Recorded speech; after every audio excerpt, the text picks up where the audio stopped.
Paz e bênção para você nesta quarta-feira da oitava da Páscoa. Com muita bênção, iniciamos esta Léxio Divina de hoje, em nome do Pai, do Filho e do Espírito Santo. Amém. Lembrando que estamos pedindo ressurreição. Isso mesmo, ressuscita-me, Jesus, na minha vida espiritual, na minha vida física, material, familiar, conjugal, nos meus planos, estejam todos nas mãos do Senhor.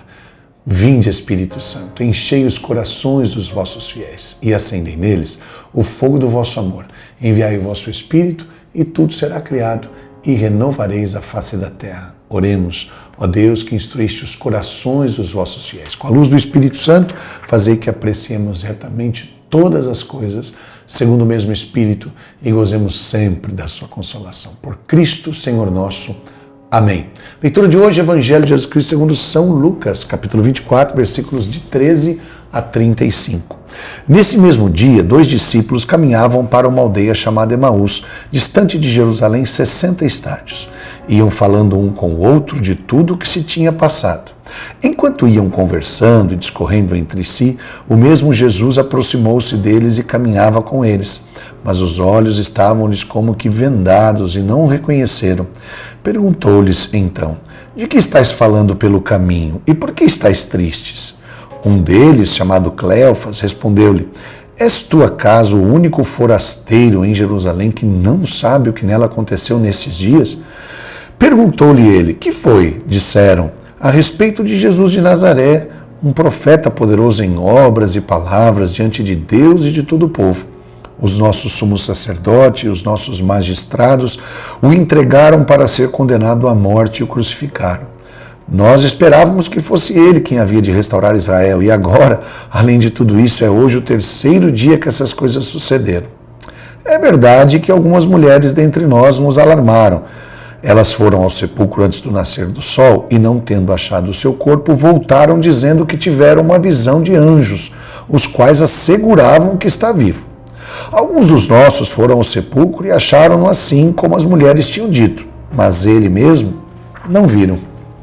Jesus lhe disse: ó gente sem inteligência, como sois tardos de coração para crerdes em tudo que anunciaram os profetas. Porventura não era necessário que Cristo sofresse essas coisas e assim entrasse na sua glória? E começando por Moisés, percorrendo todos os profetas, explicavam-lhes o que dele se achava dito em todas as Escrituras. Aproximaram-se da aldeia para onde iam e ele fez como se quisesse passar adiante. Mas eles forçaram-no a parar. Fica conosco, já é tarde e já declina o dia. Entrou então com eles. Aconteceu que, estando sentado conjuntamente à mesa, ele tomou o pão, abençoou-o, partiu e serviu-lhe. Então se lhes abriram os olhos e reconheceram, mas ele desapareceu. Diziam então um para o outro: não se nos abrasava o coração quando ele nos falava pelo caminho e nos explicava as Escrituras? Levantaram-se na mesma hora e voltaram a Jerusalém. Aí acharam reunidos os 11 e os que com eles estavam. Todos diziam: o Senhor ressuscitou verdadeiramente e apareceu a Simão. Eles, por sua parte, contaram o que lhes havia acontecido no caminho e como o tinham reconhecido ao partir do pão. Palavra da salvação, glória a vós, Senhor. Mais uma narrativa da ressurreição, desta vez a caminho de Emaús, uma aldeia que ficava distante de Jerusalém. E eles estavam ali, os 2 discípulos, voltando para a sua vida. Depois de 3 anos andando com Jesus, ter deixado tudo, de fato deixaram tudo, parece que agora estão voltando para a sua aldeia e ainda desapontados, desanimados e até mesmo com um pouquinho de raiva, né? Vamos falar a verdade. Tipo assim, valeu nada a pena. Ficamos com ele, achávamos que era ele que ia libertar, achávamos que era ele o Messias, o libertador, mas ele morreu. Talvez perdemos o nosso tempo, aprendemos coisas bacanas, mas não é ele o libertador. Ele se foi, mataram ele e começam a voltar para a sua vida antiga, para Emaús. Voltar. Não tem mais o que fazer aqui em Jerusalém. Acabou nossa esperança, nosso sentido e nosso propósito. No meio do caminho, gentilmente. Eu gosto desta palavra, gentileza, porque Jesus é muito gentil. Assim nós devemos ser também, com muita gentileza, compadecimento, misericórdia e amor, com muita paciência, que é próprio de Deus, né? Ele se coloca no meio dos 2 que caminham, voltando para Emaús tristes, conversando, sobre o que eles achavam que poderiam ser. Às vezes o silêncio. Jesus se coloca no meio deles e pergunta: o que vocês estão fazendo? Tristes assim? Conversando pelo caminho, de coisas tristes.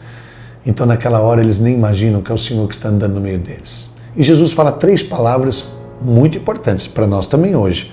Tardos para crer, gente sem inteligência, está aqui, ó. Como sois tardos de coração para crer, ó gente sem inteligência. E outra coisa que Jesus fala para eles, é necessário que Cristo sofresse. Porque a questão da inteligência não é inteligência só acadêmica, a inteligência das coisas da vida, a inteligência de você colocar a cabeça para funcionar. E muitas vezes isso eu tenho pregado muito na vida das pessoas. Percebe que Jesus chama atenção? Ó, gente sem inteligência. Põe a cabeça para funcionar. Se Jesus te ama, por que você vai ficar afastado dele? Tenha inteligência. Se ele perdoou os seus pecados, por que se culpar? Se você sofreu há 40 anos atrás, por que continuar sofrendo se Jesus já morreu por você e te dá uma vida nova? Tá vendo? Às vezes falta inteligência pra gente. Esses dias eu falava com uma pessoa que disse assim pra mim: eu perdi tudo. Recomeça. Ah, mas recomeça como se eu perdi tudo? Então para de falar o que você perdeu e recomeça aqui. Ah, é verdade. O perdão às vezes é questão de inteligência. Ó gente sem inteligência, é uma exortação que ele faz, tardo de coração para crer, que a gente demora para acreditar, e não entende que o sofrimento faz parte, é necessário que o Filho do Homem sofresse. Se a gente entender essas 3 coisas, vamos entender que a ressurreição vence tudo isso.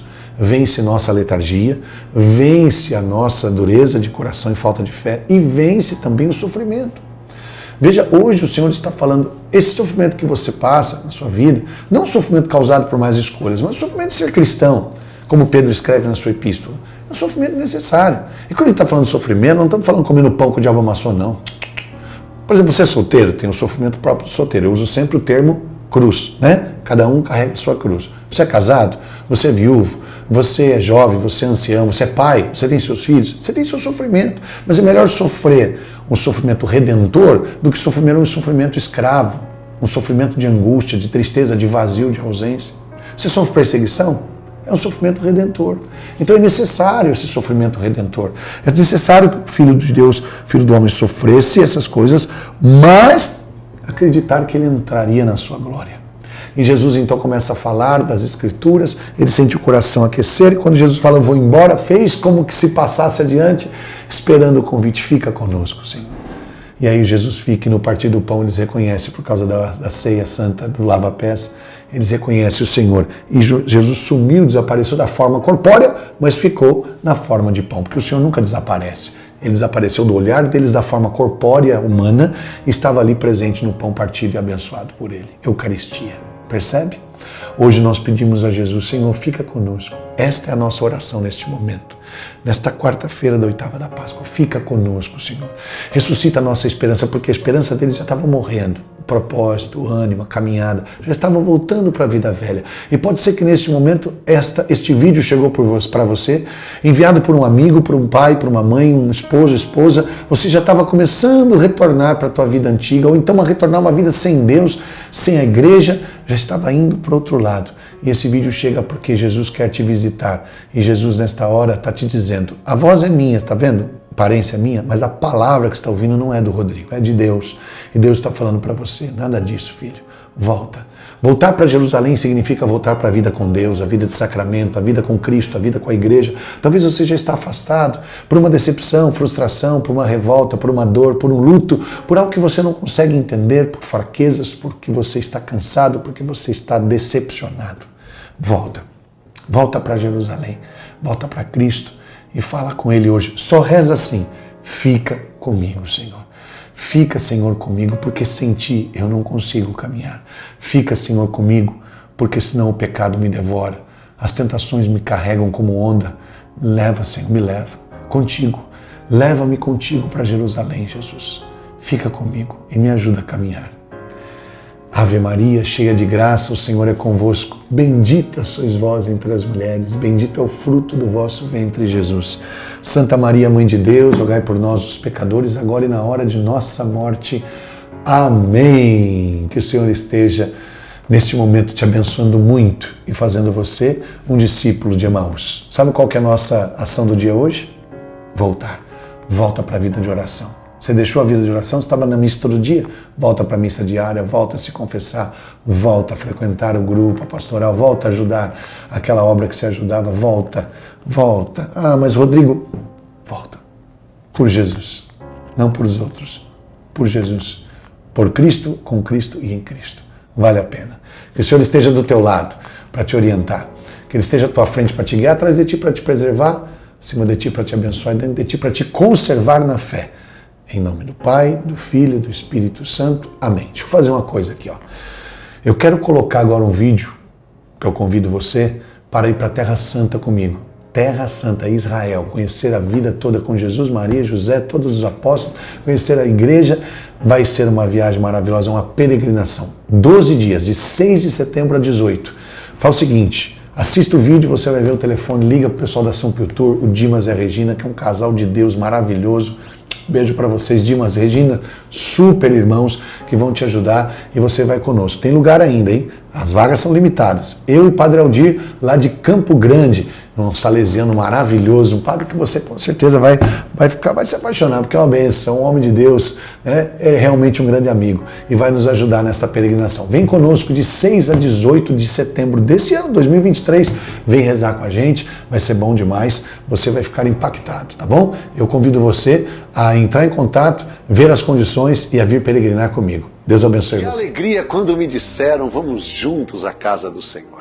Quando o salmista fez este salmo, ele estava se referindo a Jerusalém, a terra santa, a cidade sagrada, a menina dos olhos de Deus. E eu quero com muita alegria fazer este convite a você, sua família, seus amigos.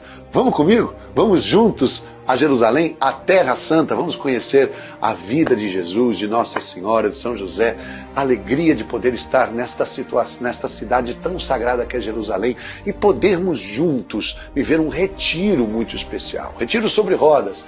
Começa dia 6 de setembro, sim, 6 de setembro de 2023 até dia 18 de setembro. De 6 a 18 de setembro eu estou indo para Jerusalém com um grupo de peregrinos. Vou estar vivendo essa experiência com você e com a sua família. Então, eu vou colocar aqui nesse vídeo as informações, a São Piltur, que é a agência maravilhosa que sempre nos acompanha, nosso querido irmão Dimas, a Regina, esse casal maravilhoso, vai te atender com tanto carinho e vai fazer a sua inscrição. E você, com certeza, vai viver uma das experiências mais maravilhosas na tua vida. Não se esqueça que não é enquanto você vai gastar, enquanto você vai investir. É investimento, não é custo. Você vai investir na maior experiência espiritual da tua vida, que de fato é conhecer Jerusalém. Então venha. De 6 a 18 de setembro de 2023, faça parte desse grupo. Lembra que são números limitados de pessoas, porque nós gostamos de fazer grupos menores que estejam com bastante qualidade. Não se esqueça que dia 14 de setembro é o dia da exaltação da Santa Cruz, e nós vamos estar aonde? No Calvário, nesse dia, vivendo a experiência do dia da exaltação da Santa Cruz, lá no lugar original da crucificação do Senhor. Então, maiores informações aqui nesse vídeo, entre em contato, se inscreva e venha viver conosco esta maravilhosa peregrinação. De 6 a 18 de setembro, você vem peregrinar e Deus vai abençoar muito a sua vida. Eu estou te esperando. Um abraço especial para você. Deserto florirá, o meu deserto florirá.